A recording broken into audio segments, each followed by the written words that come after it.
CR101radio.com, podcasts, and more. This is R.J. Rushdoony, Easy Chair number 122, and this is April the 12th, 1986. This evening I have Otto Scott with me of our Chalcedon staff. I think some of you know that in Otto's background is some years of experience with the oil industry as editor of the Oil World, and also as one of the top executives of an oil company. We have today a very interesting situation in the world of oil, in that whereas less than 10 years ago we had an ostensible shortage of oil, lines at the gas stations, a rising price for gasoline. Now we have a declining price. We have an oil glut the world over, and yet we have oil companies, for example, paying more and better dividends than IBM, for example,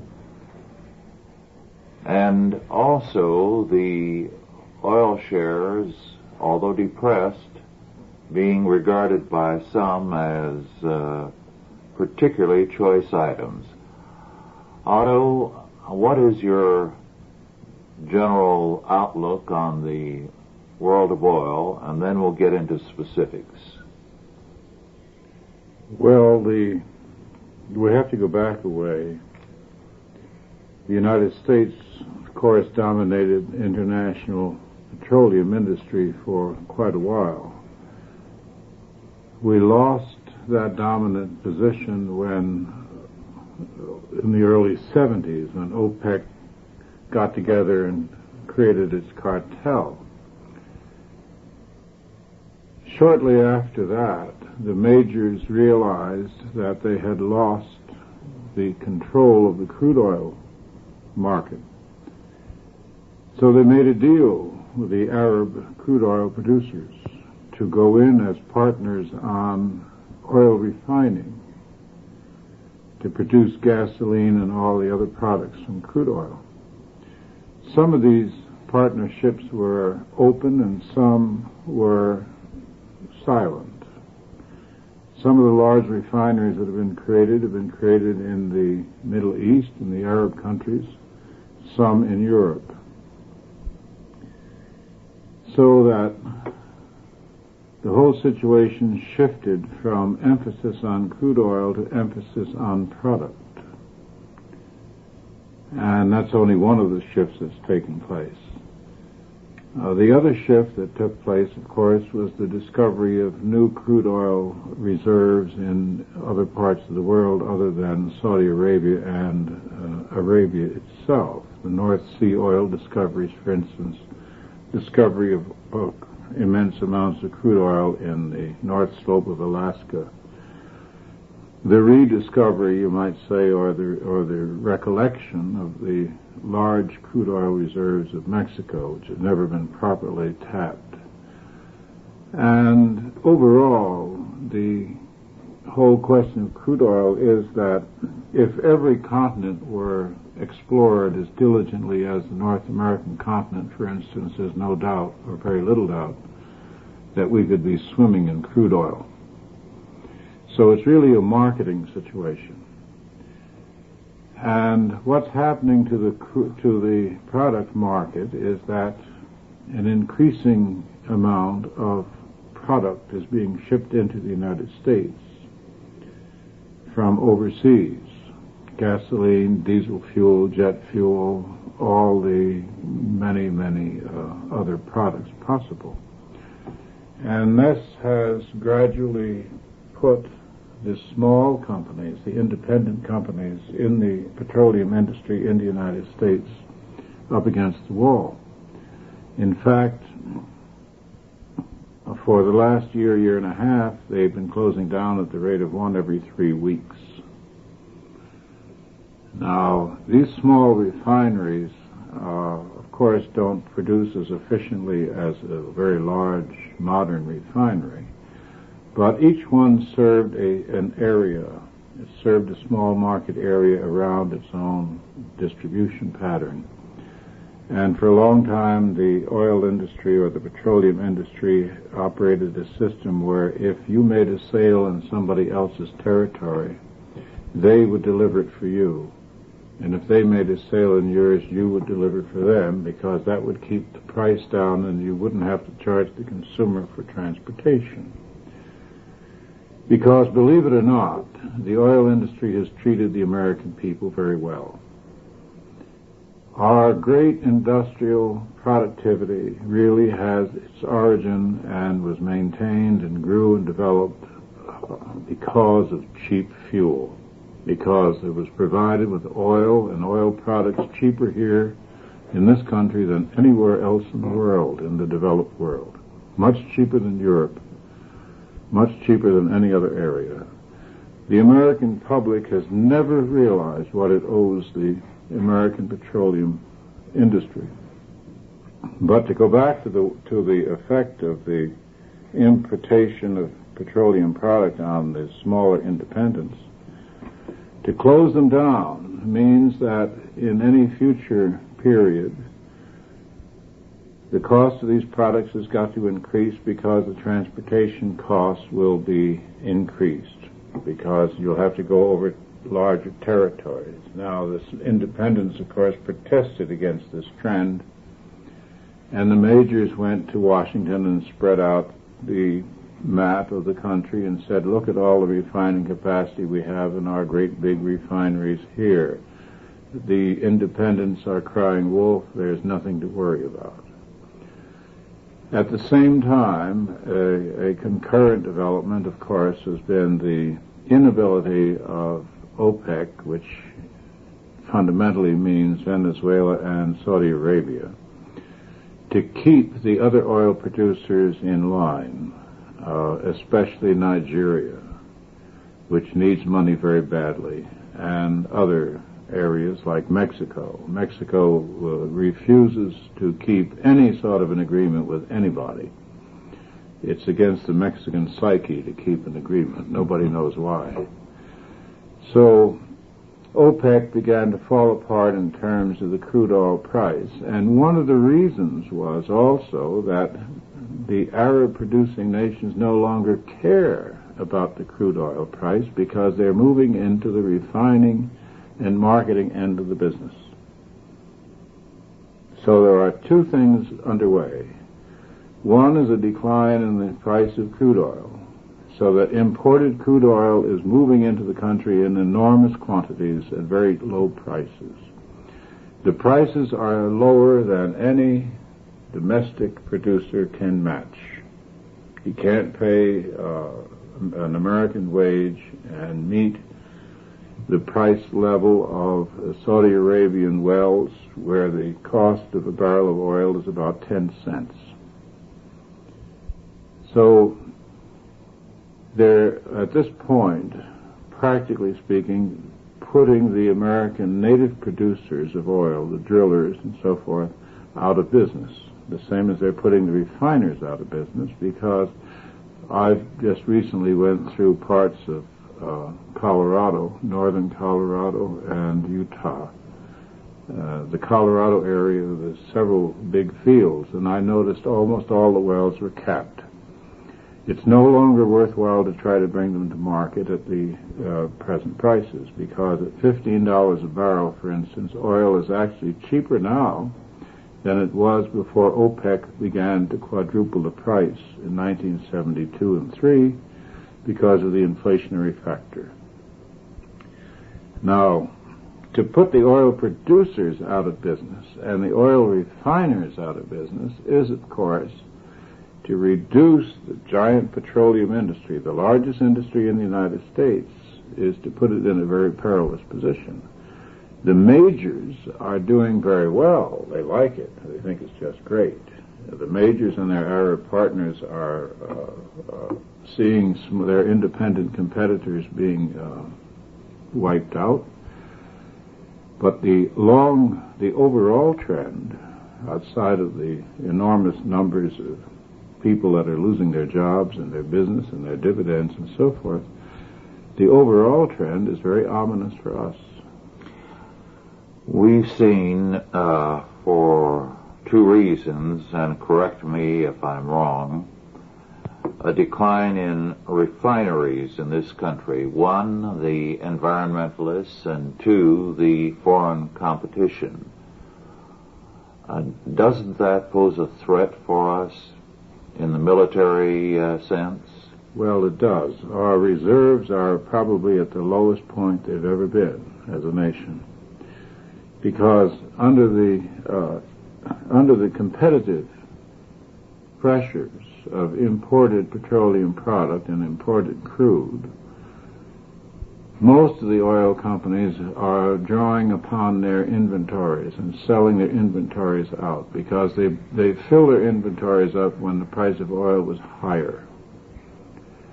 And as the price of oil drops, they want to get rid of those inventories and get hold of some oil that doesn't cost as much. In the meantime, however, the inventories were collateral for loans. Their oil reserves are collateral for large loans that the banks have given them. As the value of the collateral diminishes, the chances of those loans being called increases. So we have an internal financial economic problem confronting the industry of great proportions. Overall, of course, we are facing a serious security problem which I think is what you had in mind.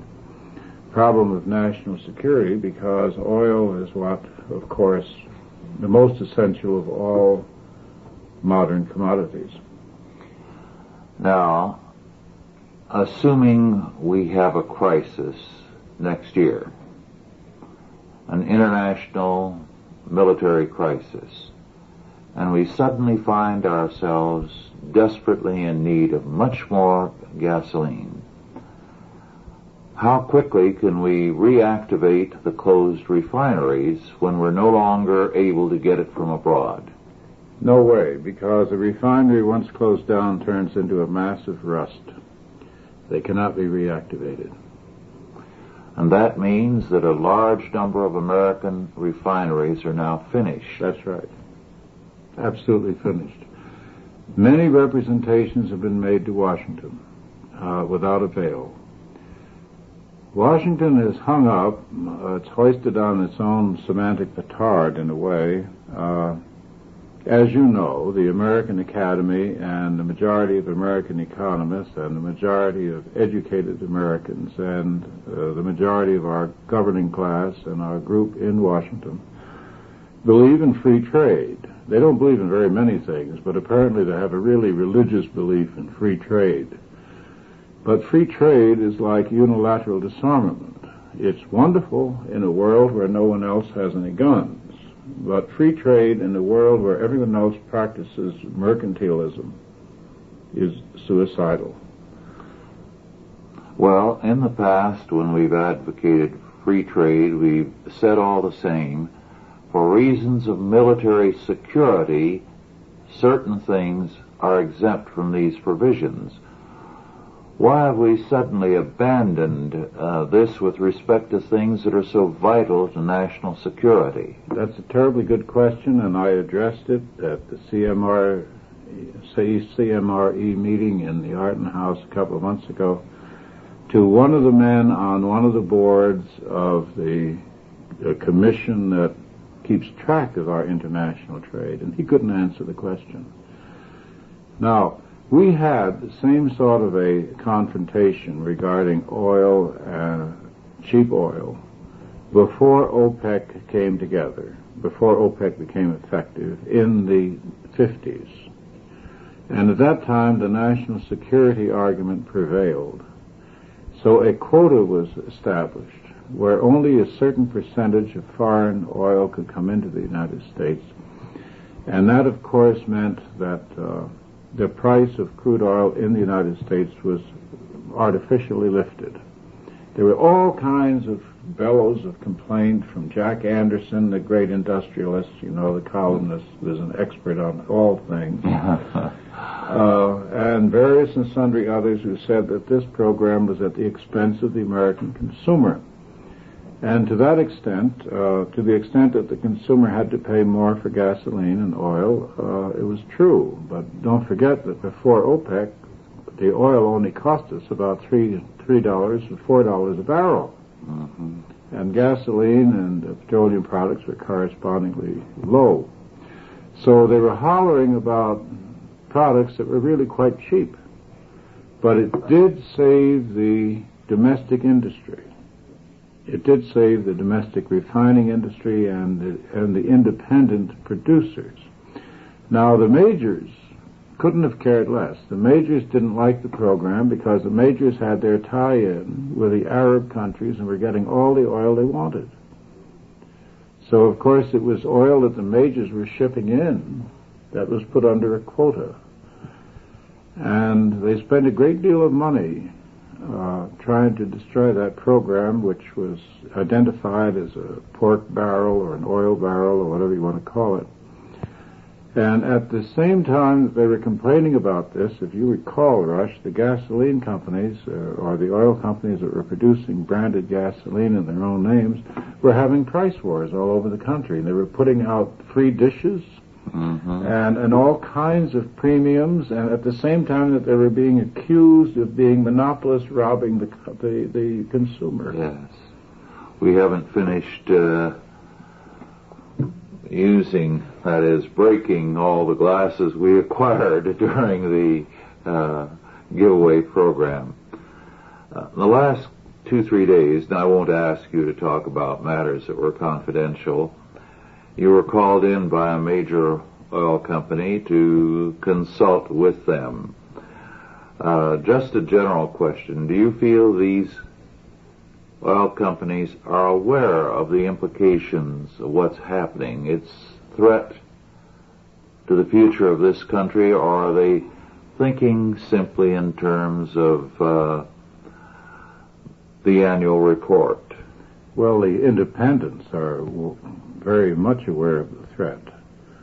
And so, for instance, are the Israelis. Israel has been watching this with considerable disquietude, and there was even an American Jewish group formed to do something about the situation. So both the American Jewish community and the Israeli community is very much aware of the fact that what's going on is not very good. It will put the whole world virtually at the mercy of the Arabs and one or two other countries. Well, yes, and of course we always have hanging over the situation the temporary nature of the regimes in the Middle East. Yes. The Soviets are in Afghanistan. Afghanistan is next to Pakistan. It's very close. It's contiguous with Iran. The betting is that when Khomeini dies, the Iranian situation will more or less fall apart. The mad mullahs will not be able to continue for any long period of time because they're operating in an empirical fashion. They have no pattern. They don't fit the common accepted idea of a governmental apparatus. The Soviets can move in there at almost any time. They have North Yemen, they have Ethiopia, they have Libya, which has the largest air base in the Middle East, which we constructed and turned over to Gaddafi. And that brings up the whole Gaddafi thing in a way, if you don't mind. Yes. I was with Ashton when we had Ashton had a concession in Libya in the late 60s, and in the fall of 69, autumn of 69, King Idris, a strong ally of the United States, a spiritual as well as the king of Libya, spiritual leader, had to go to Italy for some medical treatment. Gaddafi and some other officers launched a coup d'etat and took the radio station and the palace and a few other unprotected places. We recognized him within a week. We abandoned our ally, Idris, in a week. And in the second week, Gaddafi demanded that the United States pull its forces out of Libya, and we did, and turned over the Wheelus Air Base to him without a word of protest. So this all strikes me as the fulminations now from the State Department and the White House about Gaddafi strike me as being somewhat ironic. He's a man we made. We created him. Yes, and the State Department hasn't learned anything from its previous errors because it's repeating them all over the world currently. Well, if we look down the line at the Philippines situation, where Madame Aquino strikes me as being a wonderfully tender morsel for the communists, a tender matron, they'll take her like an hors d'oeuvre. And if the Philippines fall under the control of the Kremlin or its puppets, Japan will be cut off from its oil. Japan would cease to exist as an industrial power. We don't have very large forces in Japan. We have forces there. We're responsible for our defense, but I don't know that we're in a military position to transport much to Japan, especially not past the Philippines. So you can see when you look at the Pacific situation and the Middle Eastern situation, the outlines of a noose, because the Middle East is most important to Europe. Europe has about 90 days supply of oil and petroleum products. We have a bit more. We could run maybe 100 days. But when we set up the oil reserves, there was a great many protests about that. That was considered redundant and unnecessary and so forth, and the idea was for the American government to put reserves of oil into caverns. They put them into caverns, and it was many months while they were still pumping oil in there that they realized that they had no means of extracting the oil from the caverns. That sounds like a federal project. Well, one of the reasons for these sort of things is that they will not take people from the industry now and give them governmental jobs overlooking the industry, because they claim that that would be a conflict of interest.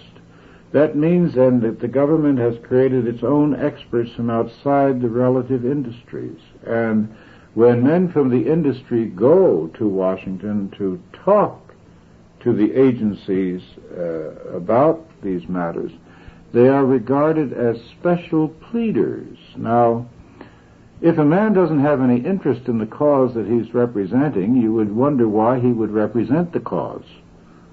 But in Washington, the reverse is held to be true, and that is that if you're involved in that particular industry, what you say cannot be trusted. You know, that goes back some years, Otto, that attitude, because I remember when I was in the Indian reservation during the war, a rancher was denied the right to sell all his steers, which were ready for the market, on the grounds that he should keep some for breeding purposes. Well, in case any of our listeners are city people and don't know what a steer is. I can't top that. A steer is an emasculated bull and is worthless for breeding purposes. But that is your bureaucracy. They have no knowledge of what they're dealing with, but they have all the power. Well, they have the power, and so far they've decided not to do anything about the oil situation. In fact, they're jubilant because they think that the drop in crude oil prices is a drop in inflation, which of course is a contradiction in terms. Inflation is quite simply the degradation of a currency. Yes. And the drop in crude oil prices does not make our currency any better than it was before. So this is another non sequitur. Yes, that's a very interesting point, Otto, and perhaps a little more should be said on that, because people could keep looking, or the federal bureaus keep telling us that they've got inflation licked because prices are not going up, or at least that's what they say. And they do not tell us that the money supply has been increasing. At the rate of 12% a year. Yes.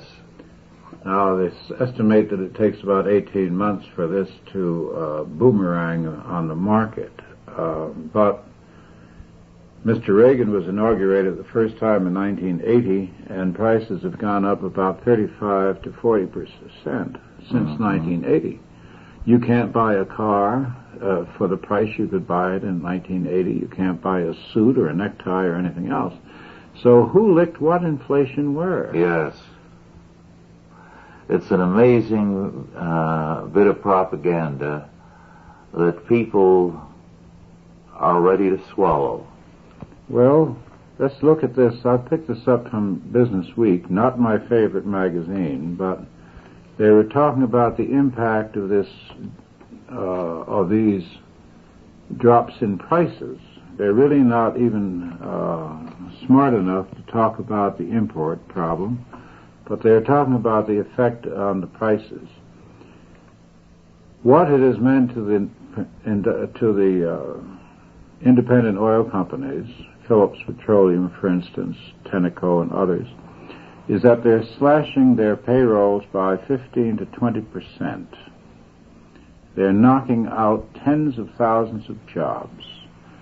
They've cut their company budgets, their expenditures down by 30%, 26%, 35%, and so forth. They have stopped sending out teams to produce. Data Resources figures that 48,000 oil wells will be completed this year. That's down 40% from last year. And last year, by the way, was down from the year before, and also from the year before that. Now, when you start tracing the impact economically into, first of all, the oil companies' loss in the financial markets. If you mentioned that they pay better dividends than IBM. They do. They paid probably overly high dividends, although you must recall that it's a governmental policy that you should pay dividends if you possibly can, because the government doesn't like to see you put cash reserves to one side. It wants you to spend or pay taxes. So you either have to pay dividends or pay taxes. And the dividend checks will undoubtedly be cut in the near future, because if the banks call upon these men, and the banks don't call you officially, they call you unofficially first. They invite you to lunch, or they want you to come in and see them, and they give you a nice lunch in their boardroom, and then they put the screws to you very nicely. They're very polite about it in the beginning, and they get worse as time goes by. So dividends will be cut before the bankers will relent. Mm-hmm. And then, as these wells are capped, the owners of the properties upon which the well are drilling will stop getting their monthly checks, and that's an awful lot of widows and orphans involved there. Because, believe it or not, most of the oil industry is owned by small people. And when we talk about stocks and dividends and so forth, we're talking about tens of thousands, hundreds of thousands of small people. Then we're talking about jobs, and we're talking about equipment which is not used. We're talking about plants that are closed down. We're talking about capital budgets that are cut back. In the biggest industry we have, next to Detroit. Detroit looks bigger, but oil is bigger. And the biggest industry. So you put together a crunch in energy, and you've really got a massive, massive problem. If we were to put up an import wall against the importation of foreign crude and foreign product, then the oil industries would be back where they were when OPEC got tough. The OPEC embargo was a good thing for the oil industry. The average man was right on that, because it forced us to drill, it forced them to expand the refineries, it forced a lot of things. Well, there's so much here to cover, Otto, but start off looking at oil shares. Two things, contradictory perhaps, pop into my mind. First, while the prices are depressed, they are not the best investment given this future you talked about. And second,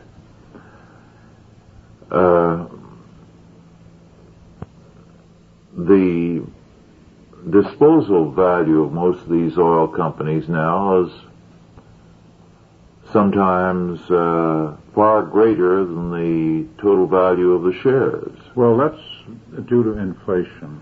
For the last 15 years, almost every major company has been worth more dead than alive, because you cannot replace the physical equipment of these firms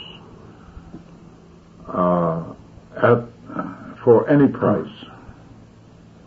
Inflation makes replacement so expensive that you can buy what they've got in terms of physical assets and do better.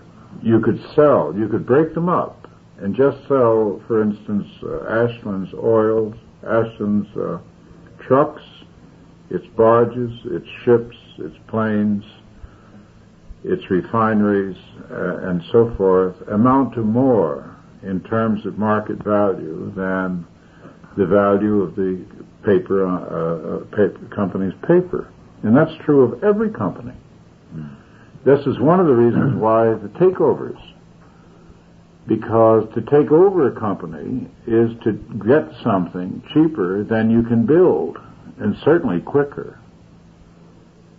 And the whole takeover phenomenon doesn't add a single job to the American economy. In fact, it reduces jobs, because most of the takeover people, if they do succeed, will then take a big axe and go through the company chopping off heads, getting rid of everybody, and looting the cash reserves of the firm. So this is it's almost like seeing a whole industrial sector being burned up by the pawnbrokers. Isn't this going to do a lot of damage to the banks, too, that are involved? Oh, indeed. The banks have overextended. They wouldn't have overextended if the government hadn't guaranteed their overseas loans. But you remember that interview that I had some time ago with Hamilton Fish. Mm-hmm.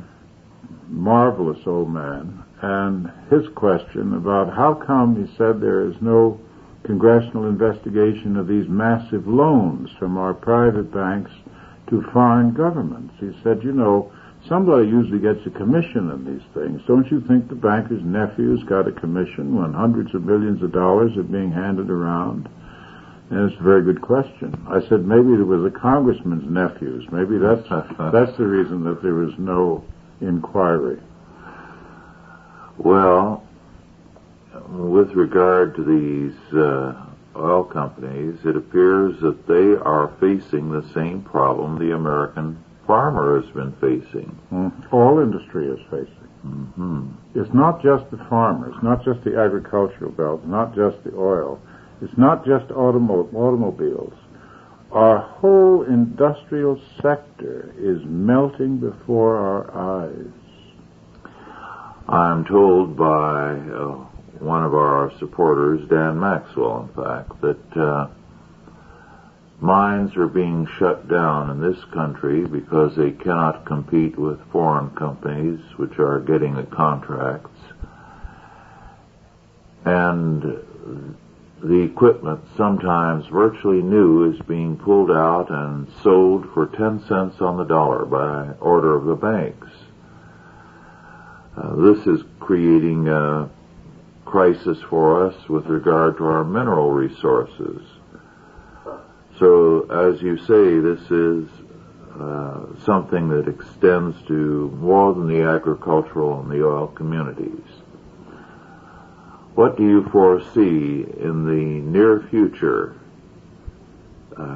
with regard to the oil scene and what the oil companies are trying to do about it? Well, the majors are going to survive under the present circumstances, but theirs is a survival based on the assumption that the world is going to be at peace forever, that there's not going to be a major confrontation between the United States and the USSR. Now, I don't happen to believe in the possibility of nuclear war. I don't think that there's ever going to be one. I don't think there ever was going to be one after we lost the monopoly. I do think, though, that the Soviet Union may very well conquer us by the ancient Chinese method of war, in which they have us by gradual stages, put us into an untenable situation. If we lose access to the trace minerals of South Africa, for instance, we will no longer be able to operate high technology. Now, I just read in Fortune magazine a long article, "Is it time to get out of South Africa?" and which the editors had a box, and in the box they said, "Don't worry about the minerals," because they said in this box, we can find substitutes and we can live without the minerals of Southern Africa. Now, this is a direct contradiction to the Office of Strategic Resources, which tells us just the opposite.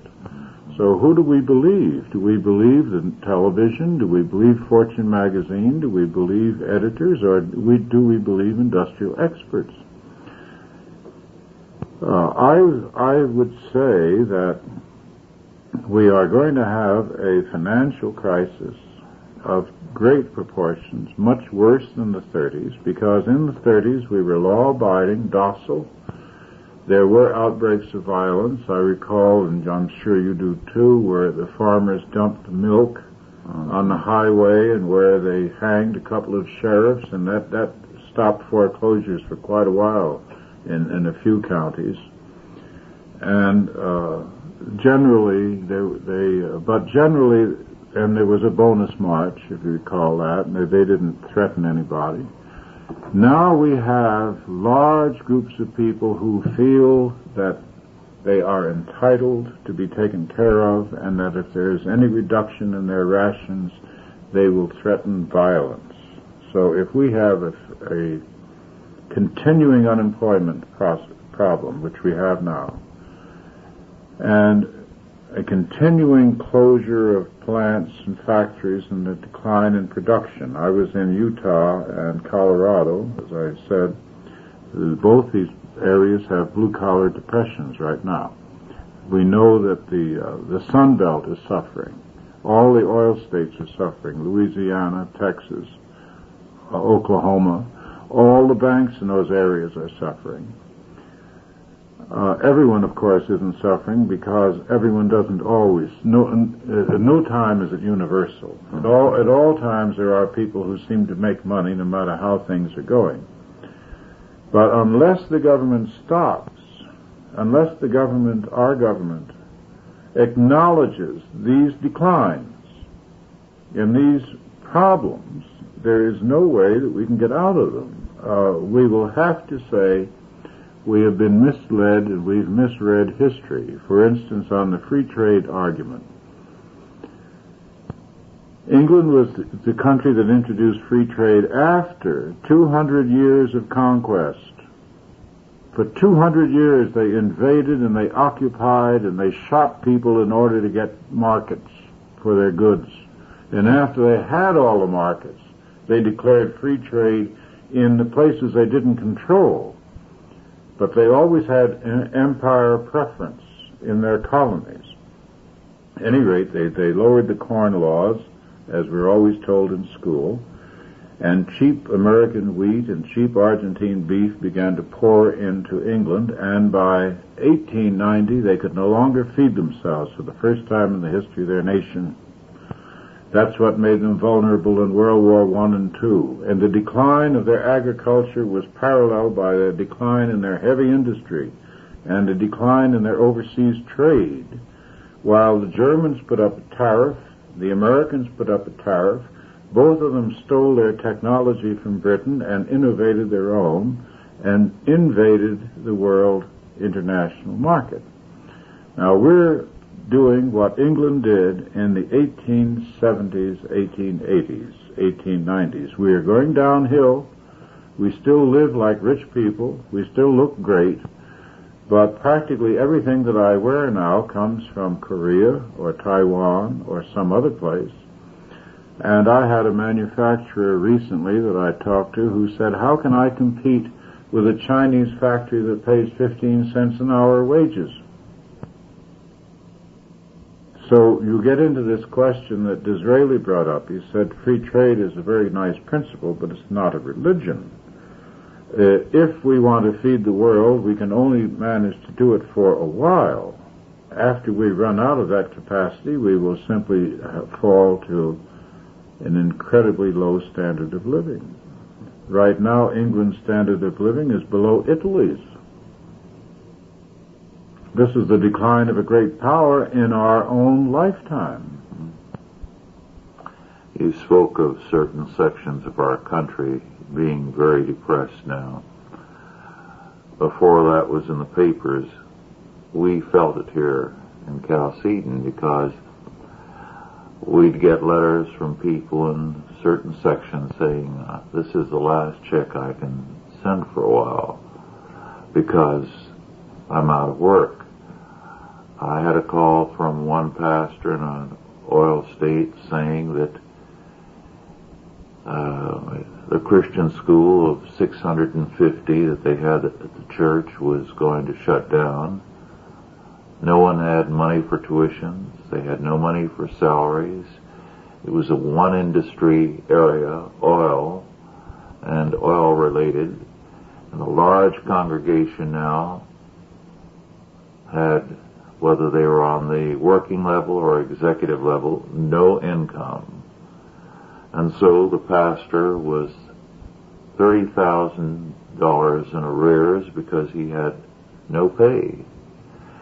Now, that's the kind of thing that's happening. And we don't read very much about it, only get little hints here and there as we see bank failures increase in a particular area.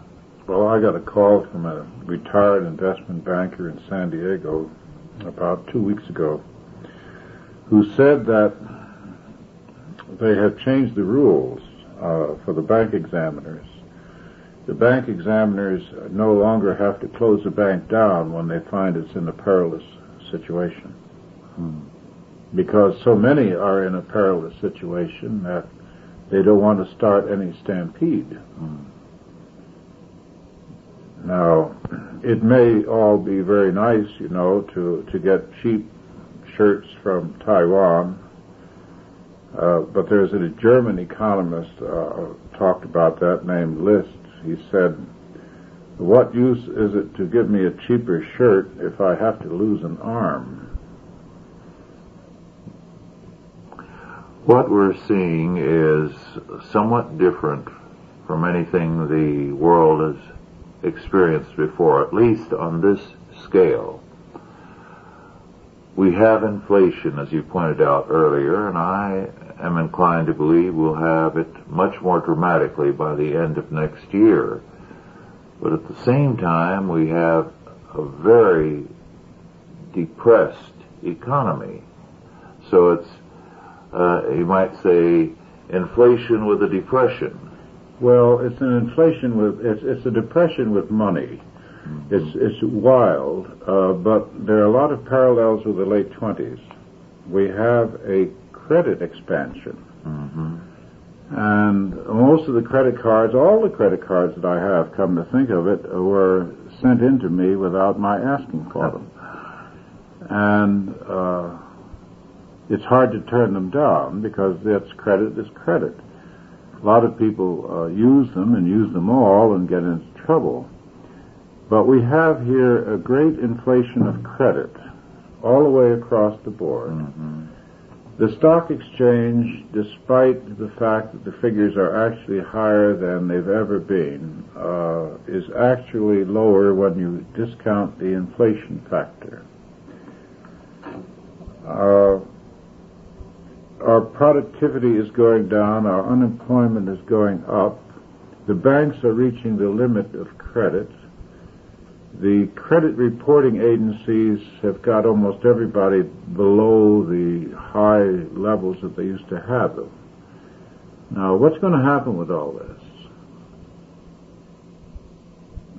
The chances are that it's a race. I think it's a race between an international crisis and a domestic crisis. And the rules are different now than they were, let us say, in the late 30s. We don't have England. We don't have France. We don't have the great, rich, powerful allies of the Western Atlantic nations that used to exist. We've pushed those people back off the world stage. In our haste to make a wonderful world, we got rid of the colonial power and the colonial system. And now Britain, France, Holland, Belgium, Spain, Portugal, and whatnot are in the situation that they were in the early 17th century. It can be objected that they're still rich and they still have trade. Well, they had trade then, all over the world. We're practically speaking alone. And we're confronting the most implacable, the best educated, the most serious international power in our history. It's patient, it's deadly, it's at war, and we're asleep. Economic war has been waged against us, and we have failed to represent it. Just this last week I read where the Soviet Union has floated a new loan from Western banks. The banks of the West are falling all over themselves to lend money to the Soviet. The Soviet is pouring all kinds of oil onto the market. Say, well, the official excuse, of course, is that they need hard money. But why now? Why now when our oil industry is already staggering? Well, of course, if they can keep dumping onto us, they'll put our oil industry right up against the wall. The majors may benefit for a while, but if there's any interference in the international marine traffic, if the tankers can't get in here, that's, of course, the end of the majors, too. And you can't crank these industries up again in a hurry. We did marvels in World War II. You remember when they brought out a Liberty ship or its equivalent in every couple of days or whatever it was. Well, but we had weeks and months in which we were still safe from anything that Hitler or Japan could do. And that situation will never recur. So when we talk about national security today, we're talking about the fact that it isn't whether or not we have manganese in the hills of the United States when we don't have the train miners or the railroads or the railroad cars or the equipment, or we're not taking the manganese out. Potential mining properties don't mean anything to us in an emergency. And potential oil, we can't create refineries overnight. Well, we are more dependent than ever before on foreign materials, raw materials. And yet at the same time, we have, in very recent years, cut our Navy by 50%, while the Soviets have vastly increased theirs. Well, every time Mr. Reagan has a press conference, there are angry questions about why we're not sitting down and negotiating with A, Danny Ortega, and B, Gorbachev. Well, our press does credit to the Soviet Union. Yet, if we could change around, if we were to press Washington and say we cannot any longer serve as the international bazaar of the world because all of our industries are up against state-controlled and state-financed ventures. They're up against sovereign powers who can sell at a loss, who can sell indefinitely, and so on. If we were to alter that situation, we could begin to recover. And yet, I'll never forget in the 30s when we had this Great Depression that my seniors, the adults at that time, were cursing the bankers, they were cursing the businessmen, as though the businessmen had plunged themselves into bankruptcy just to make things uncomfortable for everybody else. One of the very important men in Washington who's very familiar with all these things and with the threats we face from the Soviet Union, said he sees only one hope for the future, the Christian community, in particular those who are concerned with Christian reconstruction, because it isn't merely a matter of knowledge, it's a matter also of moral courage, of being ready to say that by God's grace and help we must fight and win, that nothing else, he feels, can turn this country around. Well, look at the early Christians. They were sitting in the middle of a great empire that had absolutely lost the power to reason. They had runaway inflation, they had food rationings, they had wage and price controls, they had unemployment, they had decayed monuments all around, the machinery of Rome was falling around their ears, and the worst happened. Rome fell, and Christianity rose up. And I agree. I don't see any way that we could foresee whether next Thursday, but with the help of God we could survive whatever comes along. Mm-hmm. Well, this places a very heavy responsibility on Christians, because to be a non-Christian in every sense of the word is to have no future in this world or the world to come. And we as the people with a future in the world to come must create a godly future here, because that's our responsibility under God. Well, of course, you brought up the question of courage, which is allied with faith. Without faith, how can anybody have courage? My dad was always fond of telling me about the president of Uruguay, when he was surrounded by the army in his palace, and the general put the gun on his desk and said, "You know what to do?" And the president said, "Yes," picked up the gun and shot the general dead. Went out on the balcony and said, "Go back to the barracks, the general is dead." And the following day, the Uruguayan Congress dissolved its army. They've never had an army since, and that's how they did it, and that's why they did it. There was a fellow who knew what to do. Yes. And I do think that people change history. Yes. And that one can never overlook the impact of the individual on events. Yes. What was that president's name? I don't recall. I mean, Dad knew him, but I've forgotten the name. He's a man who needs to be talked about in our day. A man after my own heart. Well, we are facing, some people say, a major breakdown in the market within the next few weeks, as much as 500 points. Some of these things Well, we had a big break in the market a few years back, and because the press didn't understand it, it didn't create any panic. It was a very, very severe decline over a period of weeks, and nobody gave the newspaper men a release explaining it, so therefore they never discovered the story. They only discover stories now that are handed to them, complete with conclusions and so forth. But I do think the market has gotten a little bit crazy, and I do think that if you were to buy it on the short side, you'd probably make some money. But I hope no panic. Mm-hmm. That's what really turns it into a fire. When men lose their nerve, they do crazy things. Yes.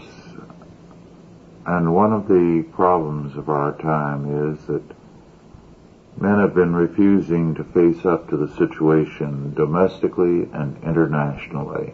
They've been running away from reality. And I believe it is people who do not face up to things who are the most ready to panic when finally things fall in on them. Well, look at the recent anti-Contra vote in Congress. There's absolutely no excuse to get upset about Libya when you're not going to get upset about $1 billion in Soviet arms, North Korean, East German, Arabian, PLO, Russian, Cuban, and Central American troops creating the largest army in all Latin America right at our doorstep.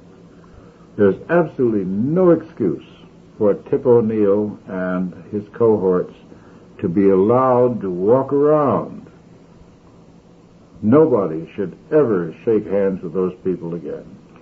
And when a priest in Nicaragua described some of the things that were happening there to two American journalists, they went to Ortega's men and reported the priest.